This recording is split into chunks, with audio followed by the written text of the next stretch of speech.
21 മണിക്കൂർ നീണ്ടുനിന്ന മാരത്തോൺ ചർച്ചകൾക്ക് ശേഷം ഒരു ധാരണയിലെത്താതെ, ഒരു ഡീലില്ലാതെ ഇറാനും അമേരിക്കയും പിരിഞ്ഞിരിക്കുന്നു. ചർച്ചകൾ പൂർണ്ണമായും പരാജയപ്പെട്ടു എന്നാണോ ഇതിനർത്ഥം? സംഘർഷം വീണ്ടും പുനരാരംഭിക്കുമോ? ഇന്ന് ഏപ്രിൽ 12 ഞായറാഴ്ച. നമുക്ക് ഉത്തരങ്ങളിലേക്ക് എടുത്തു ചാടുന്നതിന് മുമ്പ് ആരൊക്കെ എന്തൊക്കെയാണ് പറഞ്ഞിട്ടുള്ളത് എന്ന് ഒന്ന് പരിശോധിക്കാം. അപ്പം നമുക്കൊരു ക്ലാരിറ്റി, ഒരു വ്യക്തത കിട്ടും. ആദ്യമായി ഇന്ന് വെളുപ്പിന് 3:45 ഞാൻ അവസാനത്തെ മെസ്സേജ് കാണുന്നത്. പാകിസ്ഥാൻ ഗവൺമെൻറ്റിൻ്റെ സോഷ്യൽ മീഡിയ പോസ്റ്റാണ്. പാകിസ്ഥാൻ്റെ നിർദ്ദേശപ്രകാരം ഒരു ഇടവേളയ്ക്ക് ശേഷം ചർച്ചകൾ വീണ്ടും ഞായറാഴ്ച തുടങ്ങാൻ അമേരിക്കയും ഇറാനും സമ്മതിച്ചിരിക്കുന്നു എന്നൊരു ട്വീറ്റാണ്. ഞാനത് ഫേസ്ബുക്കിൽ പോസ്റ്റ് ചെയ്യുകയാണ് ചെയ്തത്, എന്നിട്ട് കിടന്നുറങ്ങുകയും ചെയ്തു. പക്ഷെ എനിക്ക് തോന്നുന്നു നിമിഷങ്ങൾക്കകം കാര്യങ്ങൾ മാറി മറയുകയായിരുന്നു.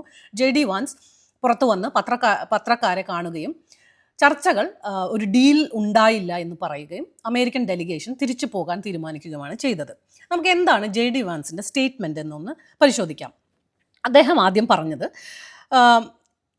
ഒരു കരാറിലെത്താനായിട്ടില്ല, അത് ബാഡ് ന്യൂസാണ്. പക്ഷേ it is more bad news for Iran than it is four America എന്നാണ് അദ്ദേഹം പറഞ്ഞിട്ടുള്ളത്. അതുപോലെ അമേരിക്കയുടെ നിബന്ധനകൾ ഇറാൻ അംഗീകരിച്ചിട്ടില്ല, അതുകൊണ്ടാണ് ഈ ചർച്ചയിൽ ഒരു ഡീലില്ലാതെ പോയത്. ആണവായുധങ്ങൾ വികസിപ്പിക്കില്ല എന്നൊരു ഫണ്ടമെൻ്റൽ കമ്മിറ്റ്മെൻ്റാണ് അമേരിക്ക ആവശ്യപ്പെട്ടത്, അത് ഇറാൻ നൽകിയില്ല. അതുപോലെ തന്നെ അദ്ദേഹം പറഞ്ഞത് ഈ ഒരു ന്യൂക്ലിയർ വെപ്പൺസ് ഡെവലപ്പ് ചെയ്യില്ല എന്നൊരു കമ്മിറ്റ്മെൻറ്റ് മാത്രമല്ല, ഭാവിയിൽ അതിനുള്ള ടൂളുകൾ ഇറാൻ ഉപയോഗിക്കില്ല എന്നുള്ളൊരു നിബന്ധന കൂടി അമേരിക്ക മുന്നിൽ വെച്ചിരുന്നു. ഞങ്ങളുടെ റെഡ് ലൈൻസ് വളരെ വ്യക്തമായി പറഞ്ഞിട്ടുണ്ട്, അത് അംഗീകരിക്കാൻ ഇറാന് കഴിഞ്ഞിട്ടില്ല എന്നാണ്. പക്ഷേ അതുപോലെ തന്നെ അദ്ദേഹം ഈ ഇസ്ലാമാബാദിൽ നിന്ന് പുറപ്പെടുന്നതിന് മുമ്പ് പറഞ്ഞ ഒരു സ്റ്റേറ്റ്മെൻറ്റ് വളരെ പ്രധാനപ്പെട്ടതാണ്. ഞങ്ങൾ ഇറാൻ ഒരു ഫൈനൽ ആൻഡ് ബെസ്റ്റ് ഓഫർ ടേബിളിൽ വെച്ചിട്ടുണ്ട്, അത് കൺസിഡർ ചെയ്യണോ അംഗീകരിക്കണോ എന്ന് ഇനി ഇറാന് തീരുമാനിക്കാം എന്നാണ്. അപ്പോൾ ഇത് ഒരു വാതിൽ കൊട്ടി അടയ്ക്കുന്ന ഒരു ഭാഷയിലല്ല. He has left that window open എന്നാണ് നാം മനസ്സിലാക്കേണ്ടത്. കാരണം ഒരു ടേബിളിൽ ഒരു ഓഫർ വെച്ചിട്ടുണ്ട്, അത് ഇനി ball is in Iran's court, ഇറാനിൻ്റെ കയ്യിലാണ് കാര്യങ്ങൾ എന്നുള്ള തരത്തിൽ അദ്ദേഹം. അതുപോലെ തന്നെ 21 മണിക്കൂറിന് ചർച്ചകൾ നടക്കുന്നതിനിടയിൽ പല തവണ ഡൊണാൾഡ് ട്രംപുമായി താൻ സംസാരിച്ചിട്ടുണ്ട് എന്ന് അദ്ദേഹം പറഞ്ഞു. അതുപോലെ തന്നെ ഈ മീഡിയേഷൻ ശ്രമങ്ങൾക്ക് പാകിസ്ഥാനെ നല്ല രീതിയിൽ അഭിനന്ദിക്കുകയും JD വാൻസ് ചെയ്തിട്ടുണ്ട്. ഇനി ട്രംപ് എന്താണ് പറഞ്ഞതെന്ന് നോക്കാം. ഇതുവരെ ഔദ്യോഗികമായിട്ടുള്ള ഒരു പ്രതികരണം ട്രംപിൽ നിന്ന് ഉണ്ടായിട്ടില്ല എന്നുള്ളതാണ് ഏറ്റവും ശ്രദ്ധേയമായ കാര്യം.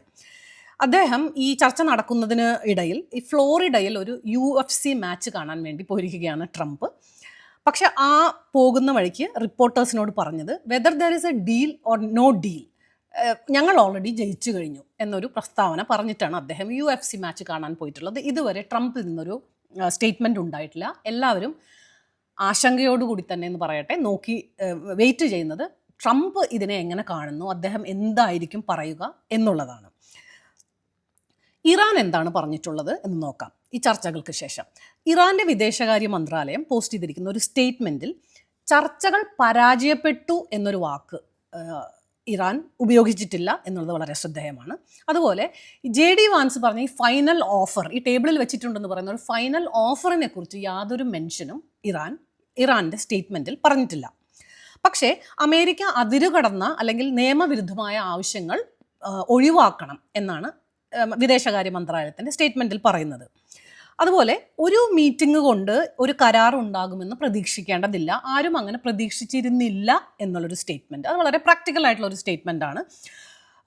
അതുപോലെ തന്നെ ഇറാൻ പാകിസ്ഥാനും മറ്റ് സൗഹൃദ രാജ്യങ്ങളുമായുള്ള ചർച്ചകൾ തുടരും, ഡിപ്ലോമസി അവസാനിക്കുന്നില്ല എന്നാണ് ഇറാനിൽ നിന്നുള്ള സ്റ്റേറ്റ്മെൻറ്റ്. അപ്പോൾ ഈ ചർച്ചകൾ തുടങ്ങുമ്പോൾ തന്നെ നമുക്കറിയാം, വർഷങ്ങളോളം നീണ്ടുനിരുന്ന ഡിഫറൻസുകൾ ഒരു ദിവസം കൊണ്ട് ഒരു ടേബിളിന് ചുറ്റും ഇരുന്ന് ഇവർ സംസാരിച്ച് ഒരു ഡീലിൽ എത്തുമെന്ന് ആരും തന്നെ പ്രതീക്ഷിച്ചിരുന്നില്ല. പക്ഷേ ചെറിയതായെങ്കിലും പോലും ചില ഡിഫറൻസുകൾ whether they can make a small headway എന്ന് മാത്രമാണ് ഇത് അനലൈസ് ചെയ്തിരുന്ന പലരും പ്രതീക്ഷിച്ചിരുന്നത്. ഇനി പാകിസ്ഥാൻ്റെ പ്രതികരണം എന്താണെന്ന് നോക്കാം. പാകിസ്ഥാൻ വിദേശകാര്യമന്ത്രി ഇഷക് ദാർ പറഞ്ഞത് സീസ് ഫയർ പാലിക്കാനും അതുപോലെ ഒരു ലോങ് ടേം സമാധാനത്തിനുള്ള ശ്രമം തുടരാനും രണ്ട് കൂട്ടരും കമ്മിറ്റഡ് ആയിരിക്കണം, കമ്മിറ്റ്മെൻറ്റ് കാണിക്കണമെന്നാണ് പാകിസ്ഥാൻ്റെ വിദേശകാര്യമന്ത്രി പറഞ്ഞത്.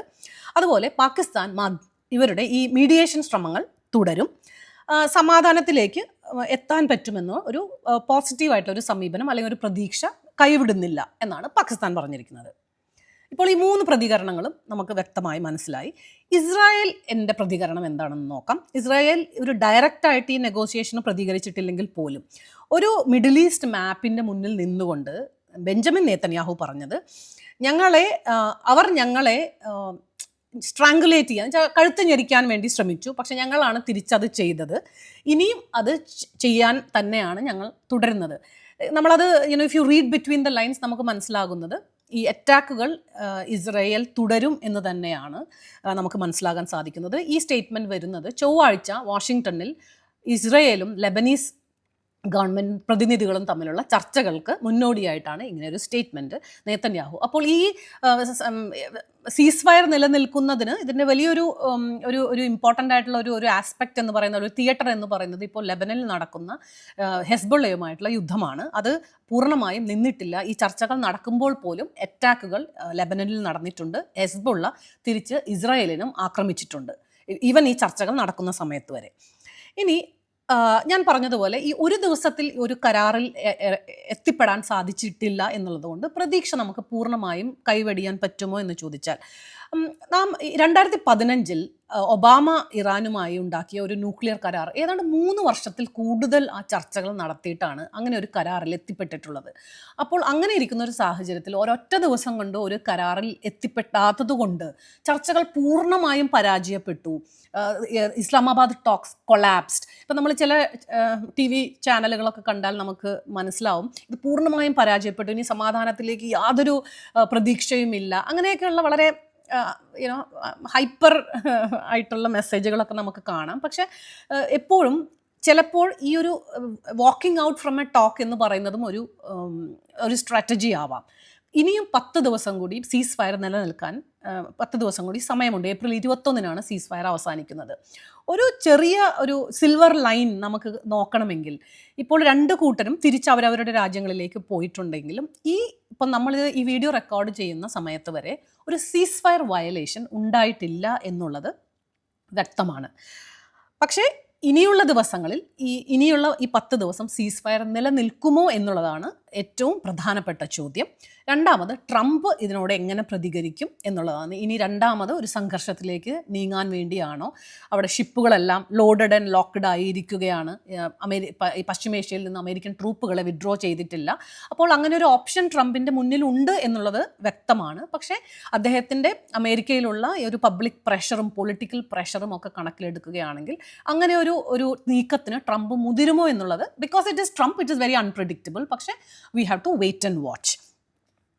പ്രധാനമായിട്ടുള്ള തടസ്സങ്ങൾ ഈ ചർച്ചയിൽ നമ്മൾ വ്യക്തമായി എന്തൊക്കെയാണ് ഇവർ ഡിസ്കസ് ചെയ്തത്, എന്തൊക്കെയാണ് പ്രശ്നങ്ങൾ എന്നുള്ള ഈ ടെക്നിക്കൽ ഇഷ്യൂസ് എന്താണെന്ന് നമുക്കൊരു വ്യക്തതയില്ലെങ്കിൽ പോലും മനസ്സിലാക്കാൻ കഴിയുന്നത് ഒന്ന്, തീർച്ചയായും ലെബനനിൽ ഇപ്പോഴും നടക്കുന്ന സംഘർഷം ഹിസ്ബുള്ളയും ഇസ്രയേലും തമ്മിൽ, അതുപോലെ ഈ ന്യൂക്ലിയർ എൻറിച്ച്മെൻറ്റിനെ കുറിച്ച് നമ്മൾ ആദ്യം തന്നെ ഈ വീഡിയോയിൽ പറഞ്ഞിരുന്നു.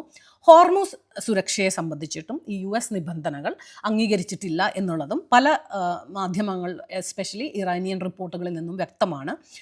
ഹോർമൂസിൻ്റെ കൺട്രോൾ തങ്ങളുടെ കയ്യിൽ വേണം എന്ന് തന്നെയാണ് ഇറാൻ ഉറച്ചു നിൽക്കുന്നത്. പക്ഷേ അത് അംഗീകരിക്കാൻ അമേരിക്കയോ അതുപോലെ പ്രത്യേകിച്ച് മറ്റു രാഷ്ട്രങ്ങളോ തയ്യാറാകില്ല എന്നുള്ളത് അമേരിക്കയ്ക്ക് വളരെ വ്യക്തമാണ്. പണ്ടുള്ള ചർച്ചകളിൽ ഈ strait of Hormuz it was not an issue at all. കാരണം സ്ട്രെയ്റ്റ് ഓഫ് ഹോർമൂസിൻ്റെ ഒരു ചർച്ച ഒരിക്കലും പണ്ട് ഈ ന്യൂക്ലിയർ എൻറിച്ച്മെൻറ്റും ബാലിസ്റ്റിക് മിസൈൽ പ്രോഗ്രാംസിലും ഒക്കെ ഡിസ്കഷൻസ് ഉണ്ടായെങ്കിൽ ഇപ്പോൾ ഒരു ഇഷ്യൂ കൂടി കൂടുതലാണ് on the table, which is strait of Hormuz. അപ്പോൾ അതിനും ഒരു തീരുമാനം ഉണ്ടായിട്ടില്ല. ഇതൊക്കെയാണ് നമുക്ക് ഇപ്പോൾ അറിയുന്ന കാര്യങ്ങൾ. അതുപോലെ തന്നെ 2 കൂട്ടരും ഞങ്ങൾ ജയിച്ചു നിൽക്കുകയാണ് എന്നുള്ളൊരു മെൻറ്റാലിറ്റിയിൽ, ഒരു മാക്സിമലിസ്റ്റിക് ആറ്റിറ്റ്യൂഡിലാണ് ഈ ചർച്ചയ്ക്ക് വന്നിട്ടുള്ളത് എന്ന് വ്യക്തമാണ്. ഒരു മാസത്തെ അറ്റാക്കുകൾക്ക് ശേഷം വളരെ വീക്കെൻഡായി എങ്ങനെയെങ്കിലും ഒരു സമാധാന കരാർ നേടിയെടുക്കണം എന്നൊരു ആറ്റിറ്റ്യൂഡിലല്ല ഇറാൻ ഈ ടേബിളിൽ വന്നിട്ടുള്ളത്. അതുപോലെ അമേരിക്കയ്ക്കാണെങ്കിലും they still have lot of options in front of them. ഞങ്ങൾ ഓൾറെഡി ജയിച്ചു നിൽക്കുകയാണ് എന്ന് പറയുന്ന അമേരിക്കയാണ് നെഗോഷിയേഷൻ ടേബിളിൽ വന്നിട്ടുള്ളത്. JD വാൻസിൻ്റെ പ്രസ്താവന ശ്രദ്ധിച്ചാൽ Iran did not accept our terms, ഞങ്ങളുടെ നിബന്ധനകൾ ഇറാൻ അംഗീകരിച്ചില്ല എന്നാണ് പറയുന്നത്, അല്ലാണ്ട് അതൊരു നെഗോസിയേഷൻ്റെ ഭാഷയല്ല. അപ്പോൾ ഇനി ചർച്ചകൾ എന്ത് തരത്തിൽ എങ്ങനെ മുന്നോട്ട് പോകും? പാകിസ്ഥാൻ ഇനി ഇതിൽ എന്തെങ്കിലും പങ്ക് വഹിക്കാൻ സാധിക്കുമോ, അതോ മറ്റു രാഷ്ട്രങ്ങൾ ഇനി ഇതിൽ ഇടപെടുമോ? എന്ത് തരത്തിലുള്ള ചർച്ചകളായിരിക്കും മുന്നോട്ട് പോകുക? ഞാൻ പറഞ്ഞതുപോലെ it all comes boils down to one person, Donald Trump. അദ്ദേഹം എങ്ങനെ പ്രതികരിക്കും, എന്തായിരിക്കും അടുത്ത നടപടികളെന്ന് നമുക്ക് നോക്കിക്കാണാം. Thank you so much for watching. നമുക്ക് ഇന്ന് വൈകുന്നേരം മറ്റൊരു അപ്ഡേറ്റ് ഉണ്ടെങ്കിൽ തീർച്ചയായും വീണ്ടും കാണാം. Thank you very much for watching. നിങ്ങൾക്ക് ഈ വീഡിയോ ഇഷ്ടപ്പെടുകയാണെങ്കിൽ please do share and consider subscribing to my Facebook. Thank you so much. Stay safe and see you again. Bye by.